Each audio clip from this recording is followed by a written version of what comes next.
nosotras. Y continuamos con esta parte que yo creo que es tan fundamental en nuestras vidas, porque ¿cuáles son los frutos que debo llevar? ¿Cuáles son los frutos que debo llevar?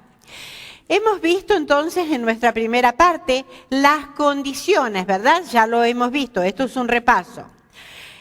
Que tenemos que ser plantadas, tenemos que germinar, morir al yo, ¿recuerdan? Tenemos que ser alimentadas por medio de la palabra de Dios, por medio de la oración y no comida chatarra. Y tenemos que ser podadas para que empecemos a sacar lo mejor de nosotras mismas. Recuerden que el agricultor poda el árbol, el labrador poda el árbol que espera que lleve fruto. Entonces el Señor está esperando de nosotros frutos. Y debemos entonces fructificar. Tenemos que llevar frutos para Él. Ahora vamos a ver en esta parte, que es la de la tarde, ¿qué frutos debo llevar? Porque estamos hablando de frutos, de frutos. Yo me acuerdo cuando era chica, había un anciano en la iglesia, un pastor, que él siempre hablaba del fruto. Y a mí me molestaba, porque yo decía, no es el fruto, es la fruta. En mi cabeza, fruta era en femenino, no era fruto. Ahora, claro, no entendía, era muy chiquita, pero me acuerdo siempre que estaba como rebelde porque decía fruto. Pero el fruto es el resultado del árbol. Entonces, ¿cuál es? ¿Qué es lo que yo tengo que hacer? Estamos hablando de frutos, ¿qué son los frutos? Y eso es lo que vamos a ver en estas dos partes. Vamos entonces a ver Juan 15:5. Yo soy la vid, vosotros los pámpanos. El que permanece en mí y yo en él, este lleva muchos frutos, porque separados de mí nada podéis hacer. Entonces, ¿cuál es el requisito? Es que tenemos que estar en la vid. Ustedes ven, esa es la vid, ¿verdad? Es Cristo, es la vid. Y nosotros somos pámpano, que es una rama, ¿verdad? Ahora fíjense ustedes que de esa rama cuelgan ¿qué? Fruto. Pero para que cuelgue fruto tiene que estar asido en la rama a la vid. Ustedes vieron, acá hay varias ramas, pero es una vid. Y en esas ramas que lleva fruto, en esas ramas que están adheridas, lleva fruto. Imagínense que una rama esté en el suelo. ¿Llevará fruto? Imagínense que esta rama dice, yo no quiero estar ahí, no me gusta pertenecer ahí. ¿Va a llevar fruto? Por eso es lo importante, tenemos que estar en Cristo. Si no, no vamos a hacer nada. Entonces vamos a ver cuáles son, qué clases de fruto debo llevar. Como ven ahí hay muchas frutas y son variadas, diferentes colores, pero son todas de verdad, ¿no? En esas frutas vamos a ver qué frutos puedo yo estar llevando. Ahora, 6 clases de frutos que debemos llevar. Eso es lo que vamos a ver. Son 6 clases de frutos que debemos llevar. Y yo digo, yo me hacía esta pregunta, cuando yo preparo una clase me hago preguntas yo misma, ¿no? Digo, pero si la salvación es por gracia, y lo dice claramente Efesios 2, 8 y 9.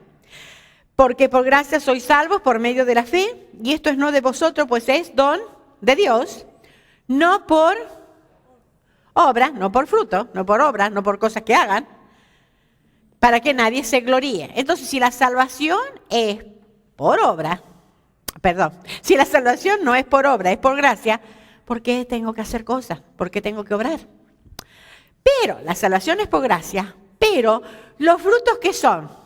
La evidencia de la salvación. La evidencia de la salvación. Entonces yo no voy a ser salva porque lleve fruto, sino que porque soy salva llevo fruto. ¿Se entiende?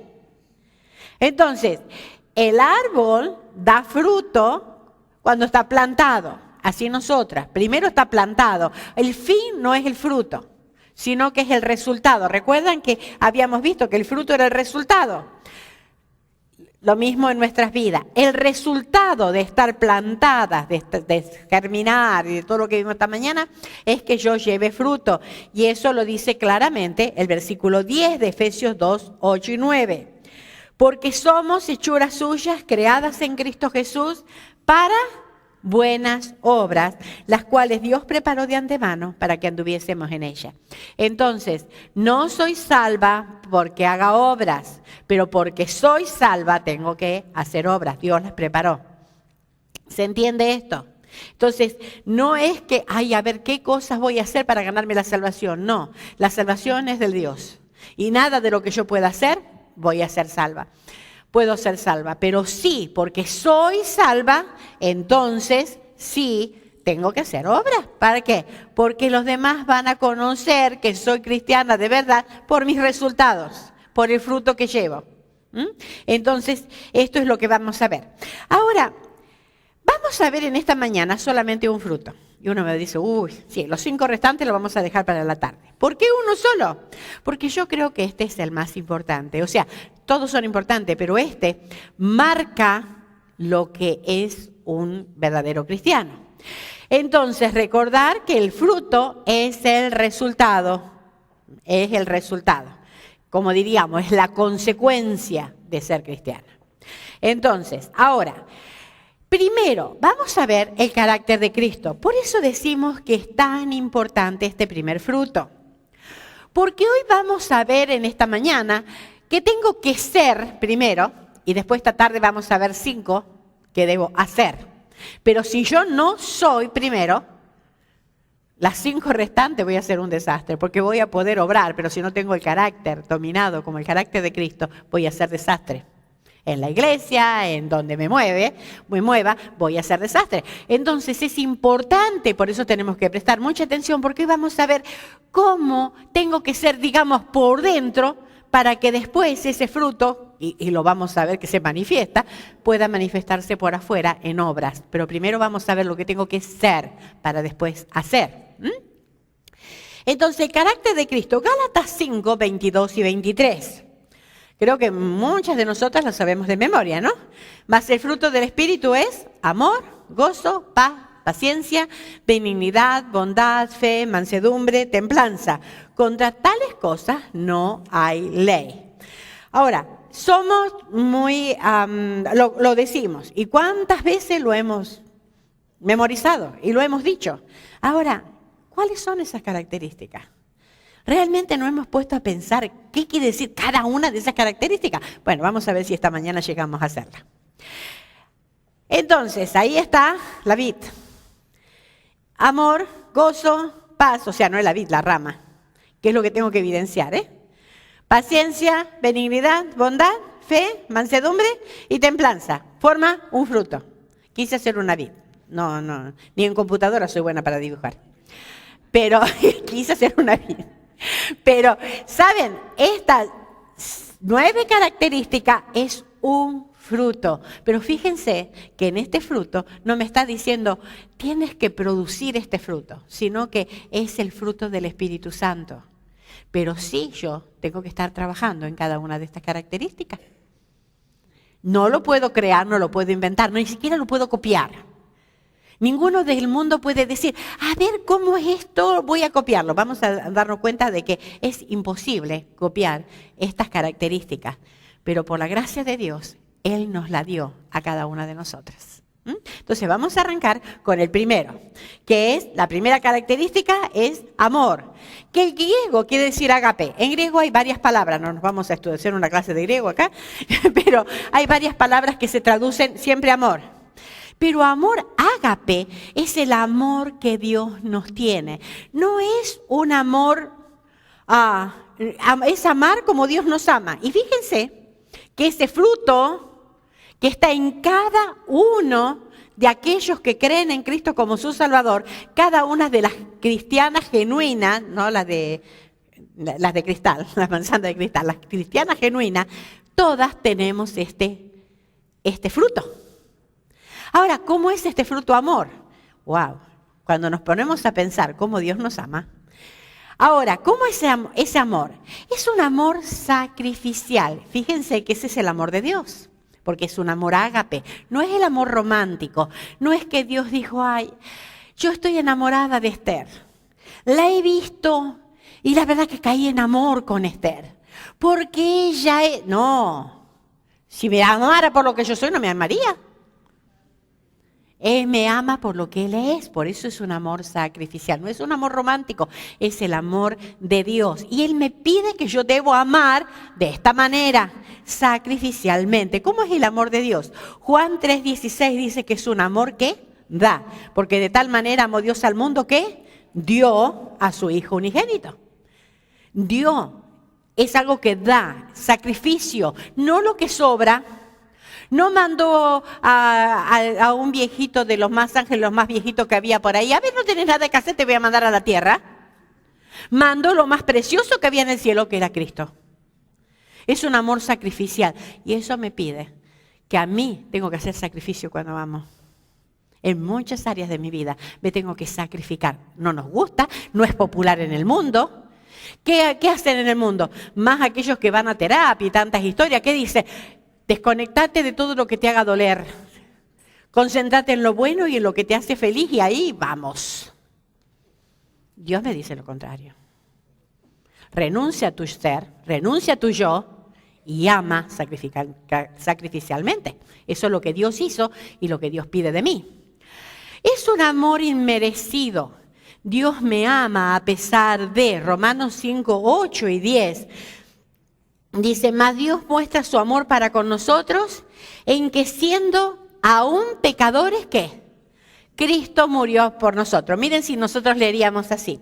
Mas Dios muestra su amor para con nosotros en que siendo las personas más buenas del mundo, las más merecedoras de todo el cariño y de todo el amor y las más dignas de todas, ¿dice eso?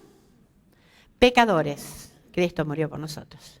Y lo dice claramente Romanos 5:10. Fíjense, porque si siendo enemigos fuimos reconciliados con Dios por la muerte de su Hijo, mucho más estando reconciliados seremos salvos por su vida. Éramos enemigos de Dios. No queríamos saber nada de Dios. Quebrantamos todas las leyes de Dios. Quebrantamos todos sus mandamientos. No queríamos obedecer. Sin embargo, Dios me amó. Amor sacrificial y es un amor inmerecido. Mire, querida, hay muchas veces al lado nuestro hay personas que no se merecen nuestro amor. Pero ¿saben qué? Dios me dice, ama. Aunque no lo merezca, ama. No con el amor romántico, no porque me cae bien, porque me llevo bien, porque me encanta, porque es simpática, porque es agradable, porque estoy horas hablando. No, con aquella difícil, con esa sí, ama. Y me imagino que se nos pone en la mente alguien, ¿no? Claro, esa difícil no vino hoy, pero vamos a suponer, a esa difícil, ama. Es lo que me está diciendo Dios, aunque no lo merezca, ama. Es un amor misericordioso, dice Efesios 2:4, pero Dios que es rico en misericordia. Y cuando la Biblia habla de riqueza, quiere decir que es rico. En misericordia, por su gran amor con que nos amó. Miren ustedes, Dios tiene misericordia para con nosotros. No nos da lo que merecemos. Su amor es ágape. Querida, Dios me llama a eso, a tener un amor ágape.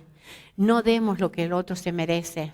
No me saludo desde el domingo, le doy vuelta a la cara y va a ver lo que se siente. ¿Eso no es amor ágape? ¿Y con el esposo también amor ágape? También. ¿Y con la suegra? También. Y con lo más difícil, también. Ama. ¿Por qué? Porque el amor de Dios está en nosotros. Ese es el amor que Dios quiere que yo ame, aunque no se lo merezca. No da lo que se merece. ¿Cuánta gente se merecería un palo, no? Por la cabeza. Pero no lo que necesita. Y Dios me dice, ama como yo te amo. Esther, te tuve mucha paciencia. Ahora amas con la misma paciencia a otros. Ama. Es inmensurable. Efesios 3, 18 y 19. Dice, seáis plenamente capaces de comprender con todos los santos cuál sea la anchura, la longitud, la profundidad y la altura, y de conocer el amor de Cristo que excede a todo conocimiento, para que seáis llenos de toda la plenitud de Dios. Escapa toda comprensión. El amor de Dios yo no lo puedo medir, no lo puedo encerrar. No puedo decir, bueno, cuánto de largo, cuánto de ancho. Dios sabe lo que me está diciendo con esto. Claro, nuestro amor no es que se nos termine enseguida. Pero ¿saben qué? Me dice, ama a pesar de las consecuencias. No estés pensando, bueno, yo amé ayer, ahora ya me tomé vacaciones, no amo hoy. No, ama. Es lo que Dios me está diciendo. No midas cuánto vas a amar. Ama, ama. Y fíjense que debemos amar como Dios nos amó. Y una cosa tan hermosa es que Dios nos da de ese amor, porque es el amor ágape, y nos da a nosotros. Romanos 5:5 dice, y la esperanza no avergüenza, porque el amor de Dios ha sido derramado en nuestros corazones por el Espíritu Santo que nos fue dado. Fue derramado. No dice, le puso 2 o 3 gotitas a este, una gotita al otro y 2 gotitas para allá.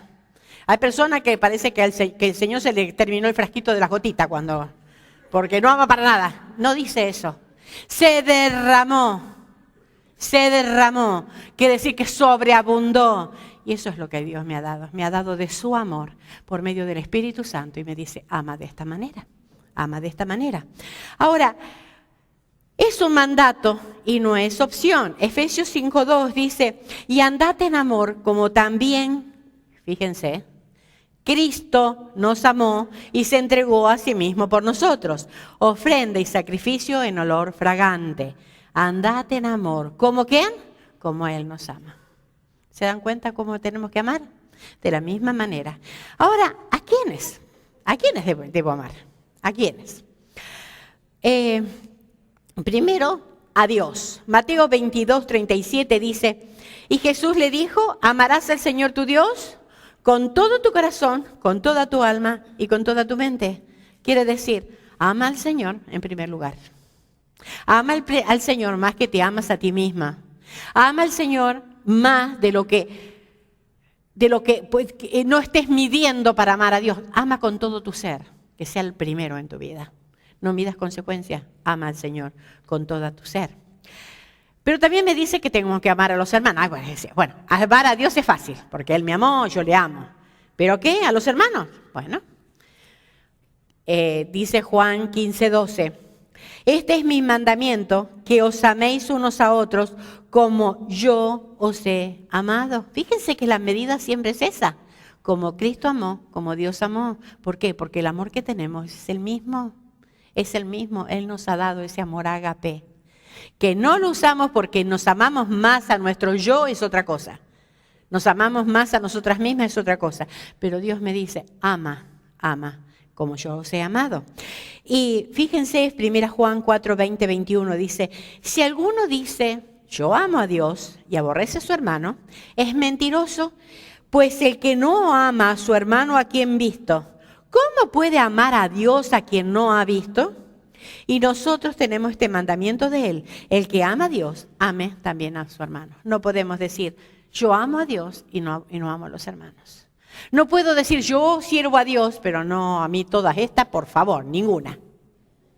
¿Saben qué? Si no amo, tampoco puedo decir que amo a Dios. Y la Biblia es clara. Me dice que tengo que amar al prójimo. Al prójimo. ¿Quién es el prójimo? El próximo, aquel que se me aparece, el que está cerca, el que se me cruza. ¿A ese tengo que amarlo? Sí. Y si no lo conozco, también hay que amarlo. Bueno. Dice, y el segundo es semejante, amarás a tu prójimo, y fíjense la medida. ¿Cómo? A ti mismo. Entonces, claro, acá yo he leído tantos libros de esto que dice, claro, entonces tengo que aprender a amarme a mí para poder amar a otro. Ahí está el secreto. Me amo mucho yo. Cuando yo me ame bien amada, entonces puedo amar a otros. Bueno, yo encuentro un problema con esto. Porque primero, la Biblia no me dice que me tengo que amar a mí misma. Se supone, lo que dice acá, que se supone que ya me estoy amando. Y porque me amo, la misma manera tengo que amar al otro. Por ejemplo, cuando usted va a la tienda, vamos a suponer, qué sé yo, arroz. ¿Conocen todo lo que es arroz, no? Arroz, bueno. Van a Ross. Vieron que ahí en Ross hay un montón de ropa que a veces está descosida, a veces, bueno, uno tiene suerte y a veces encontramos buena, pero por ahí es que está esto o alguna que está. Ustedes se agarran la peola rotita, la manchadita, la que se sabe que ya se requete usó. Esa ropa agarra. ¿Por qué? Si no se ama, si tiene que aprender a amarse. Cuando va al market, agarra aquellas frutas que están lo peor, ya todas feas, ya marchitas, ya que no sirven, blanditas, que no sirven. ¿Y por qué? Queremos lo mejor para nosotros, ¿verdad? Pero si tenemos el self-esteem bajo, ¿no nos dicen eso? ¿Cuál es nuestro self-esteem bajo? A ver, guárdame esa que esta se ve más rica, ¿eh? ¿Se dan cuenta que queremos lo mejor para nosotros? De la misma manera tengo que querer lo mejor para mi prójimo. Eso es lo que está diciendo la Biblia. Ya que te amas de esa misma manera, ama a tu prójimo. Quieres lo mejor para tu prójimo, la mejor ropa para tu prójimo. No la que, ¿vieron cuando vamos a dar algo? Esta ya está toda rota, está manchada, está fea. Bueno, esta la doy, total. No, si yo no me la pongo, mi hermana tampoco se la pone. Ni mi prójimo tampoco se la pone. Si una comida está vencida y yo no la como porque está vencida, mi hermana tampoco la come porque está vencida. ¿Se dan cuenta? Amar de la misma manera como yo me amo. Cuidar a otro de la misma manera como yo me cuida. Ese es el amor ágape. Ese es el amor con que Dios me dice que amo. Pero también a los enemigos. Mateo 5:44, pero yo os digo, amad a vuestros enemigos, bendecid a los que os maldicen, haced bien a los que os aborrecen y orad por los que os ultrajan y os persiguen. El amor de Dios, el amor ágape, se manifiesta en el perdón y la restauración. A pesar de que el otro no se merezca. ¿Por qué? Porque va implícita la misericordia, no lo que el otro necesita. Y Pablo lo sabía esto, por eso él en la primera carta de 1 Corintios tuvo que sacar gente fuera de comunión de una iglesia porque estaban torcidos y estaban yendo mal.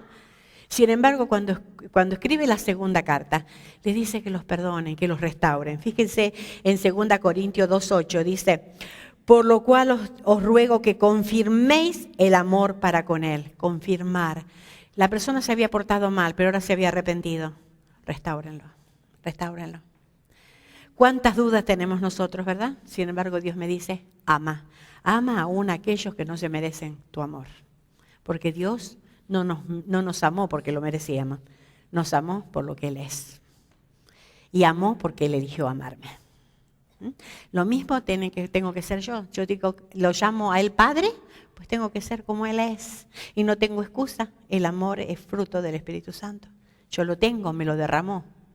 Pues lo tengo que usar. ¿Cuál es el secreto? Dejar de amarme tanto a mí misma. Dejar el orgullo de lado y aprender a amar a otros de la misma manera como Dios me amó a mí. Segunda característica, gozo. Gozo. Vivimos en un mundo triste, ¿no es verdad? Bueno, si miramos las noticias nos da ganas de llorar. A nosotras también. Sin embargo, veamos las noticias, vemos la triste realidad, vemos tantas cosas que están pasando y no nos causan alegría, digamos. Pero el gozo es algo diferente a las buenas noticias. Es algo diferente de escuchar good news, como dicen, buenas noticias. Es algo que implica lo que es el fruto del Espíritu Santo. Fíjense ustedes, es un sentimiento de felicidad basado en realidades espirituales. Eso es lo que dice lo que quiere decir el gozo en bíblico. Es un sentimiento de felicidad, pero basado en realidades espirituales, no en circunstancias. Si a mí me aumentan el sueldo, ¡qué gozo! Si me pagan y me regalan un crucero, ¡qué gozo! Pero ese no es el gozo de la Biblia. Porque cuando no me dan el aumento de sueldo y cuando no me regalan nada, pues entonces ni siquiera un viaje en tren. Entonces, ¿qué? ¿Cómo se va mi gozo? No se basa en eso, se basa sino en las realidades espirituales. Es parte de la naturaleza de Dios. Y mire, acá tenemos un concepto tan equivocado. Decía que había un grupo que lo habían invitado de una iglesia y el grupo era dar un concierto. Pero entonces en el concierto ellos, para matizar, porque veían que estaba medio tensionado, dieron el concierto y cantaban, pero entre medio entonces iban y hacían algunas bromas, algunos chistes y toda la gente así. Y entonces le dice uno, ¿sabés qué? Mejor que cortemos acá, se ve que esta gente no nos quiere, no nos gusta, no le gustamos, no tenemos éxito acá, más vale, nos vamos. Entonces, bueno, agarraron eso, se fueron al patio, te van sirviendo café. Y escuchó que otro, le decía uno al otro, no me aguantaba de la risa, pero se supone que en la iglesia no me debo reír. ¿Por qué? Porque tenemos el concepto de que Dios es como un Dios que mata el gozo. Pero fíjense que diferente. Nehemías 8:10 dice, el gozo del Señor es vuestra fuerza, vuestra fortaleza. No quiero decir con esto de que, hagamos una reunión de chistes. No, pero a veces estamos tan como, parece que nos pusieran almidón. ¿Saben lo que es el almidón? Todas duritas y todas ahí que, ¿saben qué? Cantemos con gozo. Muchas de nuestras canciones dicen con gozo, ¿no es verdad? Con gozo. Y nosotros, grande. Parece como que, ¿saben qué? Aflojemos y cantemos con gozo. Al Señor le gusta el gozo. Fíjense lo que dice. Salmos 16:11. En tu presencia hay plenitud de gozo. Delicias a tu diestra para siempre. Y así es el cielo. En tu presencia hay plenitud de gozo. Miren Sofonías 3:17. Jehová está en medio de ti poderoso. Él salvará, escuchen, se gozará sobre ti con alegría. Callará de amor, se regocijará sobre ti con cánticos. Qué imagen diferente tenemos de lo que es el gozo, ¿verdad? Es el don de Dios para sus hijos. Ese es el gozo, es el don de Dios para sus hijos. Entonces, este gozo no depende de las circunstancias. No depende de las circunstancias. Pablo, uno que escribió una carta, decimos las epístolas de Filipenses, una carta a Filipenses, donde está lleno de gozo, hablan de gozo.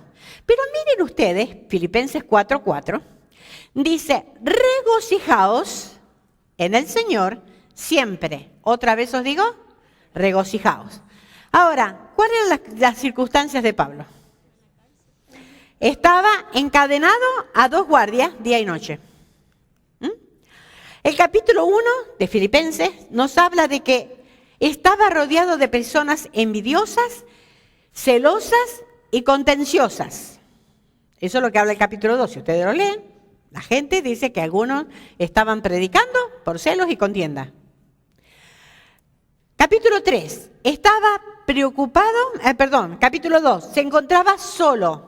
Sus más íntimos compañeros estaban sirviendo en otra iglesia. Dice, que estoy solo. Capítulo 3, estaba preocupado por falsos maestros. Falsos maestros estaban invadiendo las iglesias y estaba preocupado por eso. Sin embargo, ¿qué? La fuente de gozo no eran sus circunstancias. La fuente de gozo, ¿cuál era? En el Señor. ¿Escucharon cómo dice el versículo? Regocijaos en el Señor. No dice regocijaos en las circunstancias. Regocijaos en lo que te rodea. Regocijaos con todo lo que tienes, la abundancia de bienes. Regocijaos en el Señor. Y eso nadie nos saca. Nos pueden quitar todo. A Pablo le sacaron todo. Lo metieron en una cárcel, lo encadenaron. Tenían muchísimas preocupaciones. Sin embargo, algo no le habían quitado. Era su Señor. Y él se regocijaba en el Señor. ¿Tienes a Cristo? ¿Tienes al Señor?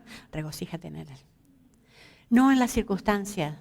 Cambia tu cara y muestra al mundo de que eres una persona gozosa. Porque tu esperanza no está en quién va a gobernar. Tu esperanza no está en qué leyes se van a promulgar. Tu esperanza no está en que todo va a ir mejor. Tu esperanza está en el Señor, que Él tiene el control de tu vida.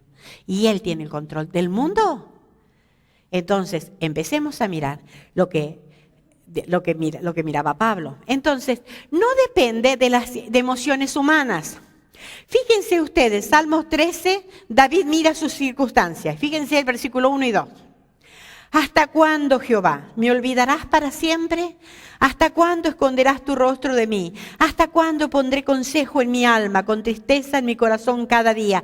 ¿Hasta cuándo será enaltecido mi enemigo sobre mí? Miraba la circunstancia y ¿qué veía? Todo oscuro, negro, depresivo. Pero, miren el versículo 5 y 6. Mira, versículo 1 y 2, mira su circunstancia. Ahí, todo oscuro, a su alrededor era todo negativo.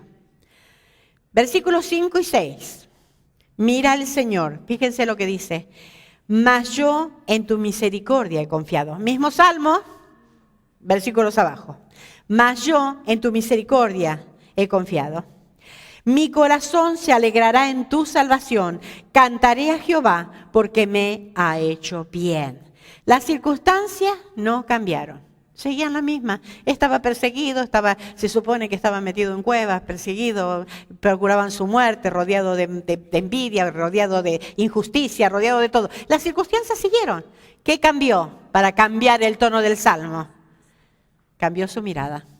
Las circunstancias no cambiaron. David cambió su mirada, ahora miraba al Señor. Si miramos las circunstancias del mundo, no tenemos ni ganas de levantarnos en la mañana. Pero miramos al Señor, que el Señor es el que me ha dicho, yo te sostendré. Yo te sostendré. Entonces,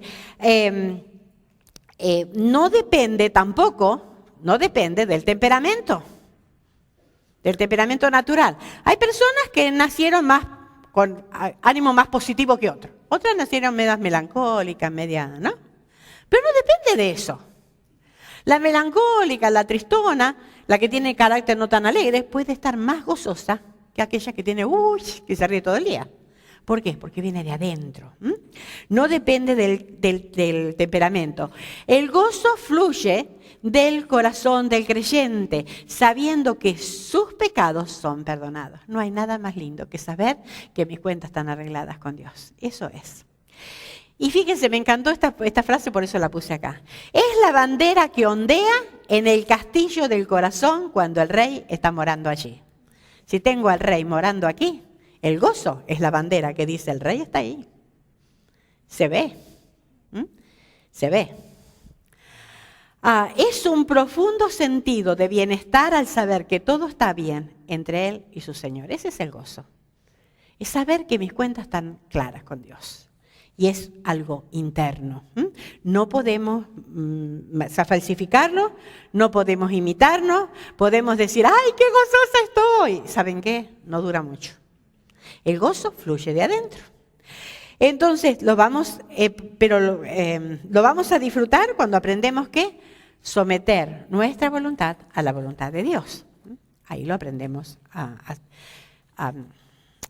disfrutar. Yo tengo que seguir, ¿ok? Paz. Tercera característica es paz.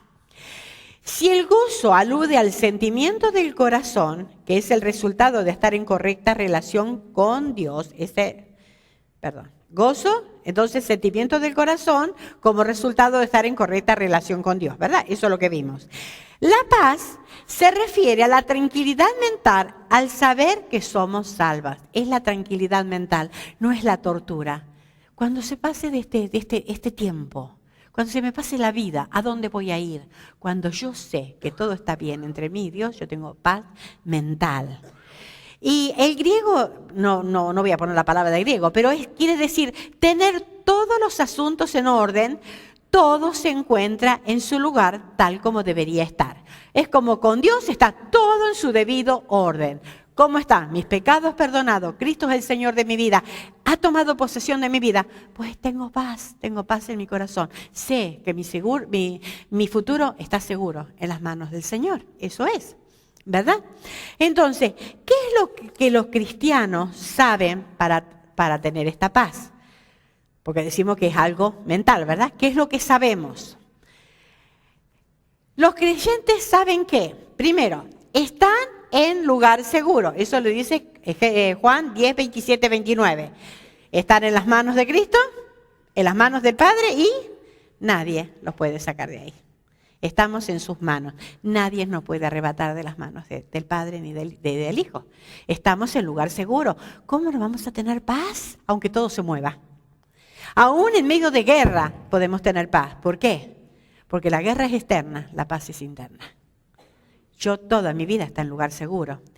Dios es el que está en control. Eso lo dice Salmo 29:10. Me encanta este versículo. Jehová preside en el diluvio y se sienta Jehová como rey para siempre. Aunque todo tiemble, Dios tiene el control. Dios tiene el control. No, mi vida no está fundada en nada que sea inestable, en Dios que tiene todo el control. Y Él. Yo no voy a cambiar mi paz ni mi gozo por quien sea el gobernante de turno. Se van, vienen. nos fallaron, nos siguen fallando y nos van a seguir fallando, porque esos son los políticos, en cualquier lugar del mundo. Sin embargo, ¿quién preside el diluvio? Dios. Él está en el trono y a Él tengo que someterme y a Él tengo que estar agradecida por lo que Él ha hecho en mi vida. El Señor prometió dejar su paz. Juan 14, 27. La paz os dejo, mi paz os doy. Yo no os la doy como el mundo la da. No se turbe vuestro corazón y tenga miedo. Tengo su paz, no puedo tener miedo. Entonces, cuentan con la paz de Dios. Eso lo dice Filipenses 4, 6 y 9. Que dice que por nada tenemos que estar afanosos, si no sean conocidas vuestras peticiones delante de Dios, con toda oración y ruego, con acción de gracias. Y la paz de Dios, que sobrepasa todo entendimiento, guardará vuestros corazones y vuestros pensamientos en Cristo Jesús. Y después nos enseña cómo debemos pensar, todo el versículo 8, y nos dice después el versículo 9, lo que aprendiste y recibiste y oíste y visto de mí, esto haced, y el Dios de paz, tenemos la paz de Dios y el Dios de paz estará con vosotros. Tenemos la paz de Dios y el Dios de paz. Y la paz que es fruto del Espíritu Santo, por lo tanto, no hay lugar para la ansiedad. Tengo todo de parte de Dios, tengo todos los recursos. Tengo que saberlo y creerlo para poder disfrutarlo. Vamos al otro. A la cuarta característica, que es paciencia. Paciencia. Yo veo que ahí... Ahora, voy a buscar en el diccionario, ¿ok? Y en el diccionario me dice, según el diccionario, capacidad de padecer o soportar algo sin alterarse. Y ahí me anoto, yo no la tengo. ¿Verdad? Segundo, capacidad para hacer cosas pesadas o minuciosas. Menos. A mí no me pongan ahí a hacer cositas porque mis manos no me dan.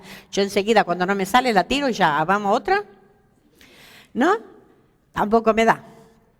Tercero, falta de saber esperar, facultad de saber esperar cuando algo se desea mucho. ¿Cómo ando ahí? Mal. ¿Por qué? Porque no tengo, cuando algo deseo yo lo quiero ya ahora. 3 minutos microwave y ya está listo. ¿Verdad? Sin embargo, si ninguna de estas me dio, lo que me dice la Biblia no es nada de esto. Y me da menos. Con esto. Fíjense lo que dice la Biblia. Sin embargo, Dios me dice que yo lo tengo. Porque es el fruto del Espíritu Santo. Tengo que cambiar, ¿eh? Yo después le presto mis hojas. Significa, o si no, ustedes buscan en el diccionario, lo van a encontrar en el diccionario. Ahora esto no lo van a encontrar, pero el otro sí. Ahora, significa, en el griego significa, si ustedes quieren saber la palabra, no sé para qué, pero bueno, es macrotumia. Yo ni siquiera sabía lo que era eso, pero bueno, me desayuné que era macrotumia. Ahora, significa tener un temperamento largo. Por ejemplo, no sé si se conoce esta frase, no tener la mecha corta, que explotamos en cualquier momento. No, eso no. Fíjense que la paciencia no tiene que ver con nada de lo que dice el diccionario, sino que va acerca de mi temperamento. En inglés es long suffering. ¿Así se pronuncia? Long suffering. Suffering, ok. Eso quiere decir en inglés, ¿ok? Y me gusta porque es sufrir largo, o lo estoy diciendo mal. Es sufrir largo, ¿ok? Ahora, no es pasividad o resignación ante lo que no se puede cambiar. Por ejemplo, quiero cambiarme de carro, comprarme pero no me da el dinero. Entonces, igual, ¿qué va a hacer? Eso no es paciencia. Eso es resignación, y aunque me duela. Fíjense lo que es. Es tolerancia frente a las ofensas y heridas infligidas por otro. Esta es la paciencia que habla la Biblia. Esto es sufrir largo. Esto es en lo que es tolerar a aquel que me está haciendo mal. No tratar de desquitarme. Fíjense, disposición serena para aceptar las situaciones que son irritantes o dolorosas. Disposición, hay situaciones irritantes cuando nos toca estar viviendo al lado de una persona que nos irrita. pues tengo la paciencia que Dios me da para no pagarle mal, sino usar la misericordia. ¿Se dan cuenta cómo todo está relacionado?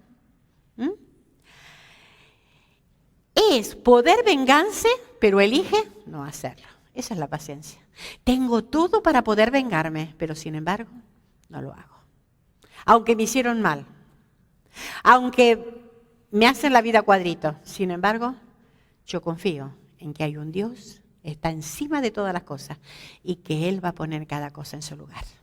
No resignándome y bueno, ¿qué le voy a hacer? Si no lo puedo cambiar, lo aguanto. ¿No es eso? No es eso.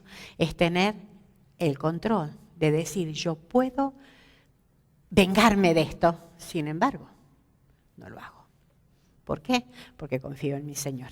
Eso es. Y fíjense que Dios es paciente. Dios es, Salmo 86:15 dice, mas tú, Señor, Dios misericordioso y clemente, lento para la ira y grande en misericordia. Esa es la paciencia de Dios. Él podría hacer así y deshacerse del mundo. Sin embargo, nos tiene paciencia. Romanos 15:5, pero el Dios de la paciencia, fíjense cómo lo dice, pero el Dios de la paciencia y de la consolación os dé entre vosotros un mismo sentir, según Cristo Jesús. El Dios de la paciencia. ¿Y cuánta paciencia nos tiene el Señor? Efesios 5, sus hijos deben imitar a su Padre. Eso es lo que dice Efesios 5:1. Sed pues imitadores de Dios como hijos amados. ¿Tengo que imitar? Ser igual. Tengo que copiarle a Dios como Él es para ser yo. Y me manda que debemos ser, dice Efesios 4:2, que con toda humildad y mansedumbre, soportándoos con paciencia los unos a los otros en amor. Y volvemos al amor ágape, ¿se dan cuenta? Como toda una cosa va con la otra. Eso es lo que el Señor me manda. Y ser paciente para con todos. Primera Tesalonicenses 5:4. También os rogamos, hermanos, que amonestéis a los ociosos, que alentéis a los de poco ánimo, que sostengáis a los débiles, que seas paciente para con todos. Pacientes para con todos. No hay nadie que se escapa que no podamos ser pacientes. Y lo tenemos que ser. Y no tenemos excusa porque es el fruto del Espíritu Santo dentro nuestro. Y enseñar con toda paciencia. Primera Timoteo 4:2 dice que prediques la palabra, que instes a tiempo y fuera de tiempo, redarguye, reprende, exhorta con toda paciencia y doctrina. A veces somos buenas para la doctrina, pero la paciencia nos olvidamos, ¿no? No entendés lo que dice acá, te lo dije 1000 veces, mira. Se nos terminó la paciencia. Y si no aprendiste, bueno, ya vos, porque yo doctrina tengo, pero se le olvida la paciencia. Recordemos de aplicar la verdad en amor. Miren si Dios nos tratara así a nosotros. La quinta característica, benignidad. Diccionario, simpatía y buena voluntad hacia las personas. Eso es la benignidad, simpatía y buena voluntad para las personas. Tiene que ver con consideración tierna a los demás, consideración tierna, no nos olvidemos de las palabritas, tierna a los demás. No es debilidad o falta de convicción, no pensemos.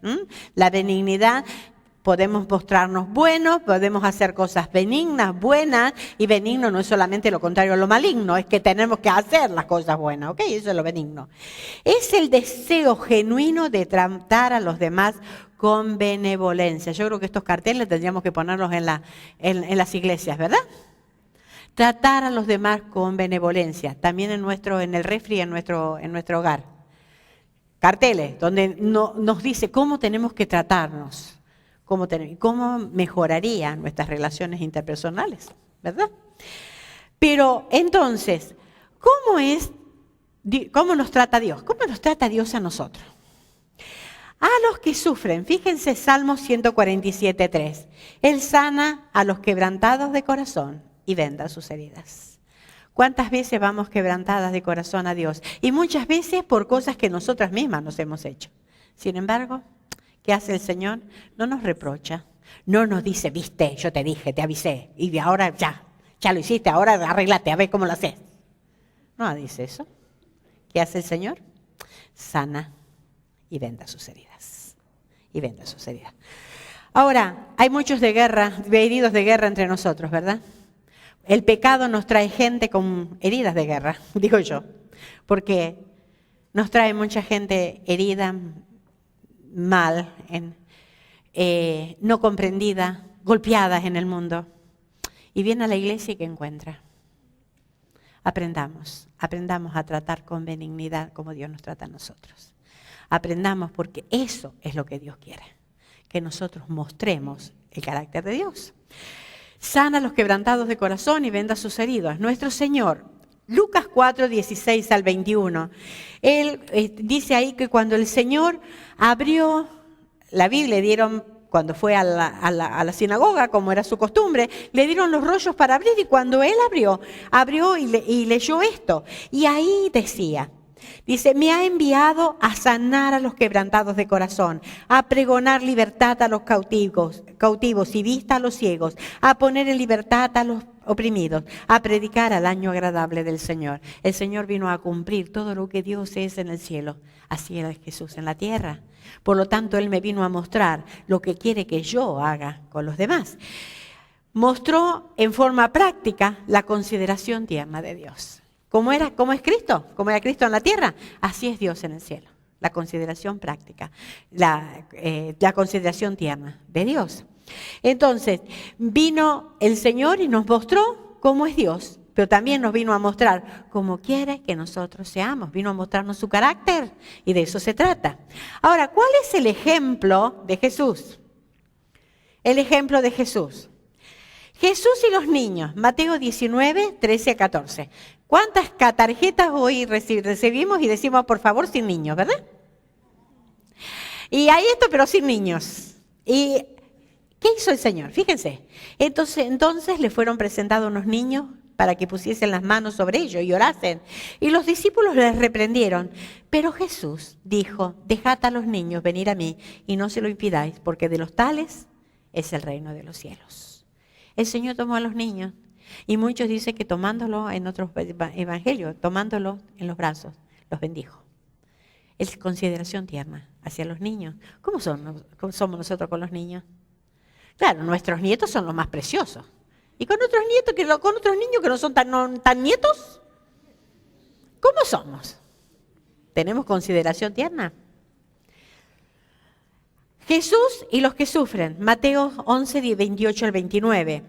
Dijo el Señor, venid a mí todos los que estáis trabajados y cargados, y yo os haré descansar. El Señor promete hacer descansar a aquellos que están agobiados. Nosotros no podemos prometerle hacerles descansar, no somos el Señor. Pero ¿cuántas veces una hermana puede descansar llorando sobre nuestro hombro? ¿Cuántas veces podemos solamente abrazar cuando está pasando un periodo de dolor? Sin decir una palabra, pero abrazar, que sienta, hermana, estoy contigo. ¿Cuántas veces podemos orar cuando hay situaciones difíciles? No podemos hacer nada, pero podemos encomendarla a nuestro Señor. ¿Cuántas veces podemos dar un aliento con una tarjetita? Querida, consideración tierna hacia los demás. Y el ejemplo de Pablo. Miren primero nosotros que la idea que tenemos de Pablo es ese hombre que siempre iba adelante, ese hombre que iba abriendo iglesia y que tenía que disciplinar y que tenía que... Pero miren cómo era Pablo, 1 Tesalonicenses 2:7. Antes fuimos tiernos entre vosotros como la nodriza que cuida con ternura a sus propios hijos. Era como una mamá cuidando a sus hijos, así eso es lo que él sentía hacia sus queridas iglesias ahí en Tesalónica. Sentimos lo mismo por nuestras hermanas. Sí, con algunas, pero con las otras ni me hablé. Con algunas, pero... Enseñó que, ¿qué? Dice, enseñó que debemos ser, 2 Timoteo 2:24, porque el siervo del Señor no debe ser contencioso, peleador, sino amable para con los que le cae bien, amables para con todos, apto para enseñar y sufrido. O sea, el siervo de Dios tiene que ser amable para con todos. Filipenses 4:5. Debemos mostrar a todos, fíjense, vuestra gentileza sea conocida por todos los hombres. El Señor está cerca. Y está cerca no solamente porque la venida del Señor está pronta. Está cerca porque está cerca nuestro. Él ve nuestros actos. Él sabe lo que pensamos. Él ve lo que hacemos. Es como diciendo, querida, el Señor está cerca. En la Biblia de King James dice, el Señor está a la mano. En inglés, ¿no? El Señor está a la mano. O sea, está ahí cerca, está ahí próximo. Sabe cómo te estás comportando. ¿Y sabes qué? Mañana en el servicio también el Señor va a estar y vas a estar viendo tu consideración tierna o no hacia las hermanas. Ojalá que se nos grabe esto para aprender a tratar a los demás, que tenemos que ser como Cristo nos trató a nosotras. Porque el Señor está cerca. Entonces, sexta característica, estamos arribando. Bondad. Bondad. Tiene que ver esta bondad con excelencia moral y espiritual, ¿verdad? Ahora, Dios que se reconoce por su dulzura y compasión. Eso es, se reconoce por su dulzura y compasión. ¿Qué es compasión? Siempre es dar lo que el otro necesita. Ver la necesidad y suplirla. Eso es la compasión. Y el Señor siempre lo hizo así. Ahora, Dios es bueno. Dice, es una cualidad interna que se manifiesta externamente. Sí, después yo les presto si no, no vamos. Dios es bueno. Miren lo que dice Salmo 105. Porque Jehová es bueno, para siempre es su misericordia y su verdad por todas las generaciones. Para siempre es su misericordia. Dios es bueno, Dios es bueno. Salmo 118:1 dice, alabad a Jehová porque Él es bueno, porque para siempre es su misericordia. La bondad y la misericordia siempre van juntas. No puede ser bueno y no ser misericordioso. Bondad y misericordia van juntas. Si soy buena, tengo que mostrar misericordia. Y misericordia es no dar lo que el otro se merece, sino lo que necesita. Eso es misericordia. Entonces, ponemos las dos cosas juntas. No puedo decir, ay, yo qué bondadosa que soy, pero tengo un corazón duro. No va. Van juntas. Dios es así. Y Gálatas, mandato para todos. Gálatas 6:10 dice, así que según tengamos oportunidad, hagamos bien a todos y mayormente a los de la familia de la fe. Hagamos bien a todos, mayormente a los de la familia de la fe. Séptima característica, la fe. La fe que también es fidelidad. Hay muchas versiones que dicen que es fidelidad. Ahora, fiel, según el diccionario dice, constante en su afecto en el cumplimiento de sus obligaciones. No defrauda la confianza depositada en él. Exacto, conforme a la verdad. Eso es ser fiel. No la vamos a encontrar en el mundo, por eso es parte del fruto del Espíritu. Esto en el mundo es locura. Sin embargo, es parte del fruto del Espíritu. Y saben, como siempre venimos diciendo, Dios es fiel. Dios es. Fíjense que en cada característica estamos viendo, Dios es fiel. Y Él me dio de su carácter y lo puso en mí, porque es el Espíritu Santo que habita en mí, es Dios. ¿Se dan cuenta? Deuteronomio 7:9. Conoce pues que Jehová tu Dios es tu Dios es Dios fiel, que guarda el pacto y la misericordia a los que le aman y guardan sus mandamientos. Su fidelidad no depende de nuestra conducta, Él es fiel. Segunda Timoteo 2:13 dice, si fuéramos infieles, Él permanece fiel. Él no puede negarse a sí mismo. ¿Por qué? Porque Él es fiel a sí mismo. Dices, Él no puede negarse a sí mismo. Entonces, es imposible que Dios deje de ser fiel. Por su fidelidad, Cristo vino al mundo. Por su fidelidad, Cristo vino al mundo. Filipenses 2:7-9 nos dice que se despojó. No tomó para sí los atributos de Dios como aferrarse, sino que se despojó. Vino como 100% Dios, pero no lo desplegó, porque si no nadie podía estar ante Él. Y nunca hizo un milagro para su propio beneficio. Se despojó a sí mismo y tomó forma de siervo. ¿Y por qué? Por la fidelidad de Él vino a la tierra. Por su fidelidad perdona mis pecados. Primera Juan 1:9 dice que si confesamos nuestros pecados, Él es fiel y justo para perdonar nuestros pecados. Por su fidelidad termina su obra en mí. ¿Qué dice Filipenses 1:6? Y si estando persuadido en esto, que el que comenzó en vosotros la buena obra, la perfeccionará hasta el día de Jesucristo. No nos deja medio terminar. Nadie va a ir incompleta al cielo. Acá nos vemos incompletas, pero en el cielo vamos a estar completas. Por su fidelidad nos vendrá a buscar. Por su fidelidad. Juan 14:2-3 dice que en la casa de mi Padre muchas moradas hay. Voy pues a preparar lugar para vosotros. Y si me fuere y os preparar el lugar, vendré otra vez. Vendré otra vez. Y sabemos que se fue. Hechos 1:9. Habiendo dicho estas cosas, viéndolo ellos, ¿qué? Fue alzado y le recibió una nube que le ocultó de sus ojos. Él es fiel y nos vendrá a buscar. Eso lo dice Hechos 1:11. Varones Galileos, ¿por qué estáis mirando al cielo? Este mismo Jesús que ha sido tomado de vosotros al cielo, así vendrá como la habéis visto ir al cielo. Entonces, no es de extrañar entonces que Él requiera de nosotros, ¿qué?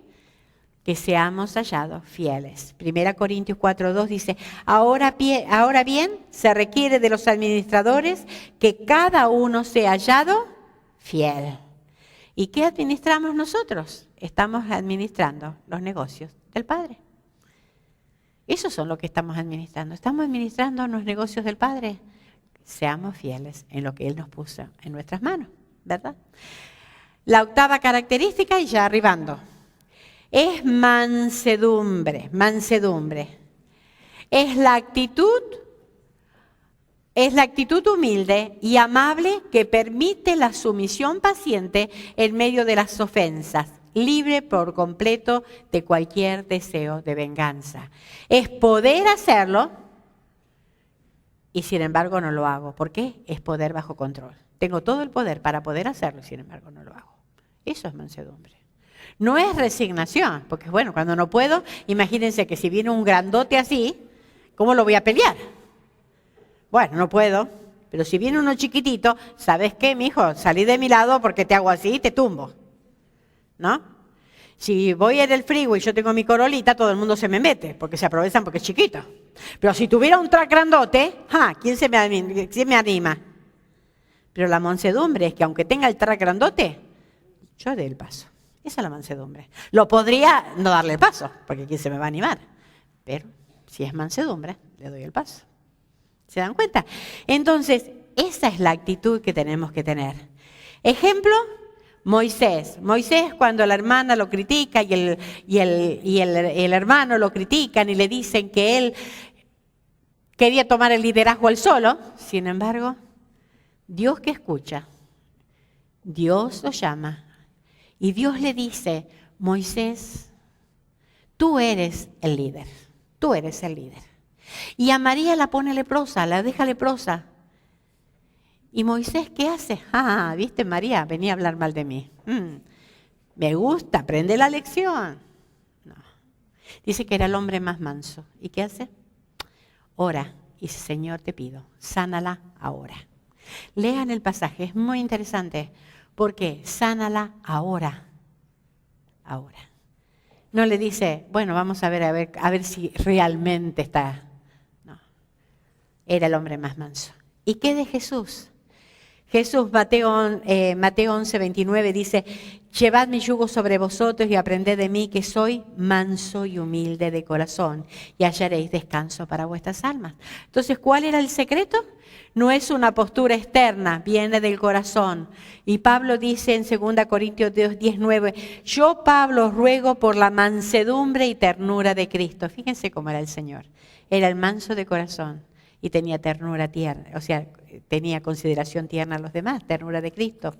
Por eso entonces Él nos pide que debemos ser, 1 Timoteo 6:11, mas tú, oh hombre de Dios, huye de estas cosas y sigue la justicia, la piedad, la fe, el amor, la paciencia y la mansedumbre. Seamos mansas, que no quiere decir ser mensas, pero seamos mansas.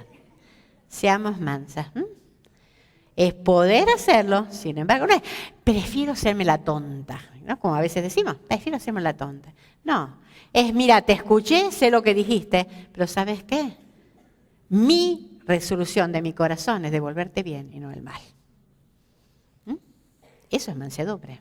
Ahora, nuestra actitud, sumisión a la voluntad de Dios. Si no nos sometemos a la voluntad de Dios, nada voy a hacer. Vestido pues como escogido de Dios, santos y amados, de entrañables misericordias, de benignidad, de humildad, de mansedumbre y de paciencia. Es la disposición a recibir la palabra de Dios. Porque Santiago 1:21 dice, por lo cual, desechando toda inmundicia y abundancia de malicia, recibid con mansedumbre. Tengo que ser mansa para recibir la palabra de Dios, para recibir la exhortación de Dios. Si voy con orgullo no puedo recibir nada, pero cuando tengo mansedumbre voy a recibir la palabra implantada. Consideración a los demás, dice Efesios 4:2. Con toda humildad y mansedumbre, soportándoos con paciencia los unos a los otros en amor. Recordamos que es fruto del Espíritu Santo. Lo que se tiene que ver, un fruto se ve y los demás tienen que ver en mí el carácter de Cristo. Y ahora sí, terminando, la novena característica que es la templanza, que es el dominio propio, capacidad de refrenar las pasiones y los apetitos carnales. El Señor fue el ejemplo máximo de templanza y dominio propio. Y pudiendo hacerlo, sin embargo, no lo hizo. Él podía vengarse de todo, sin embargo, no lo hizo. ¿Pero por qué lo hizo? Juan 6:38 dice, porque he descendido del cielo no para hacer mi voluntad, sino la voluntad del que me envió. Tenía una sola cosa en mente, hacer la voluntad del Padre. ¿Qué cosa en mente tenemos nosotros? ¿Queremos agradar a nuestro Padre? Pues tenemos que empezar a cambiar nuestras actitudes, de adentro hacia afuera. No tenemos excusas porque tenemos el Espíritu Santo. Ahora, para nosotras entonces, para nosotras. Ejemplo del atleta. ¿Qué dice el atleta? 1 Corintios 9:25 dice que se entrena. Todo aquel que lucha, de todo se abstiene. Ellos a la verdad para recibir una corona corruptible, pero nosotras una incorruptible. Se entrena. Nadie va a ganar una carrera sin entrenarse. Nosotros debemos entrenarnos en la palabra de Dios, en la oración, y tenemos que poner en práctica todas estas cosas. Pero fíjense que otra cosa que hace, se despoja de todo lo que le estorba. Hebreos 12:1 dice, por tanto nosotros también, teniendo en derredor nuestro tan grande nube de testigos, despojémonos de todo peso y del pecado que nos asedia y corramos con paciencia la carrera que tenemos por delante. Nunca había un corredor de maratón con un montón de peso encima. No puedes cargar y cargar y cargar cosas, porque van con lo más liviano posible, porque es una prueba de resistencia. Nosotros no podemos correr la carrera cristiana si tenemos muchas cosas encima. Pecado, hábitos viejos. Tenemos que empezar a despojarnos de todo lo que nos estorba para la gloria, porque vamos a correr para la gloria de Dios. ¿Y qué hace un atleta? Tiene los ojos puestos en la meta. Imagínense que vaya corriendo. ¡Ey! ¿Cómo está? A ver, ¡uy! ¿Trajiste a tu niñito? ¡Oh, qué bien! Mira, ¿vieron ustedes eso? Tienen la vista puesta en la meta. Y la meta nuestra, Hebreos 12:2.